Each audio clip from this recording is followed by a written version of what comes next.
Et on est en plateau avec Jean-Pierre Mercier. Bonjour et bienvenue. Bonjour. Vous êtes délégué syndical Sud Stellantis de l'usine de Poissy. On est également connecté avec Louis Morin. Bienvenue à vous, directeur de l'Observatoire des inégalités. Jean-Pierre Mercier, 36,5 millions d'euros de rémunération pour Carlos Tavares. Vous le prenez comment ? Comme une claque. C'est dégoût, un écœurement, une révolte. Mais nous, on se pose la question quelles sont les personnes suffisamment riches dans cette société pour pouvoir se payer un PDG à 100 000 euros par jour. Là, c'est les actionnaires qui, eux, ont tourné collectivement en 2023 à 18,3 millions par jour. 18,3 millions par jour. Effectivement, c'est le prix du sang que nous, on paye. Au niveau des travailleurs, c'est des usines qui sont en train de fermer, l'usine de Douvrin en France, l'usine de Metz-Borny, c'est des menaces sur l'usine d'Ordin, sur l'usine dans laquelle je travaille, Poissy, et puis c'est des milliers et des milliers de suppressions d'emplois en Italie, des licenciements dans les usines Chrysler aux États-Unis.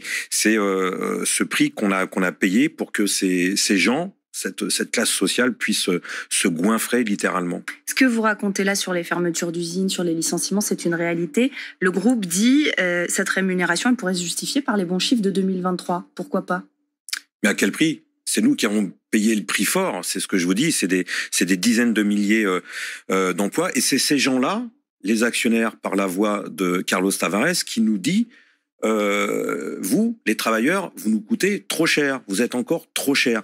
Vous savez, dans le prix d'une voiture, ce que représente le salaire, c'est à peu près 8%. Ce qui coûte cher, c'est pas les salaires. Ce qui coûte cher, c'est les actionnaires. C'est les montants des dividendes qu'on doit leur verser. Justement, sur votre question, que fait-on pour arrêter ça, ou en tout cas pour le modifier, faire évoluer ? Ça m'amène à ce qu'a déclaré Carlos Tavares, et on l'a entendu dans le sujet, je le répète, mais il disait « Si vous estimez que ce n'est pas acceptable, en parlant de sa rémunération, eh bien faites une loi et modifiez la loi, et je la respecterai ». Qu'est-ce que ça vous évoque, ça, Jean-Pierre Mercier ? Est-ce qu'effectivement, là-dedans, il y a un pouvoir ou une faute des politiques à ne pas légiférer plus ? Alors, d'abord, aucune loi n'empêche un patron d'augmenter les salaires des salariés.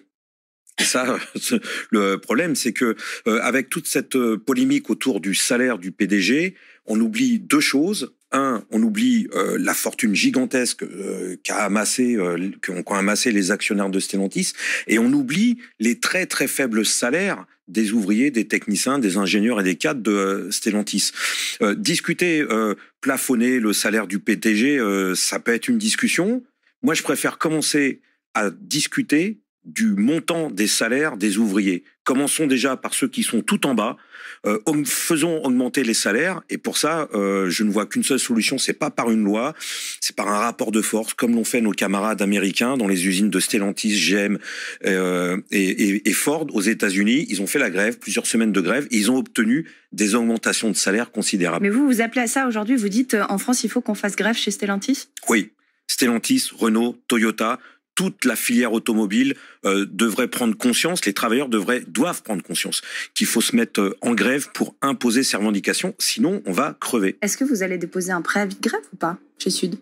Non, pas encore, parce qu'on n'en est pas encore là, mais en tout cas c'est dans les têtes, ça discute, en tout cas nous on milite, et les camarades de la CGT du groupe PSA Stellantis en discutent aussi autour d'eux. Oui, il faut 400 € minimum pour l'ensemble des salariés.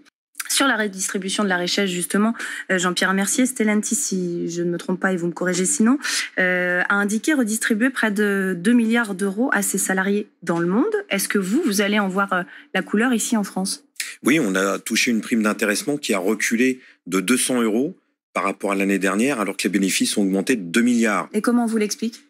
Comment on l'explique, c'est que des syndicats ont signé des accords complètement pourris qui vont à l'inverse de l'intérêt des salariés. Mais le problème des primes d'intéressement ne résout pas tout. C'est qu'on la touche une fois, là c'était hier, on l'a touché. Ce qu'il nous faut, c'est du salaire tous les mois. Et ça, c'est quelque chose qu'on ne pourra avoir qu'à travers un rapport de force. Merci beaucoup Jean-Pierre.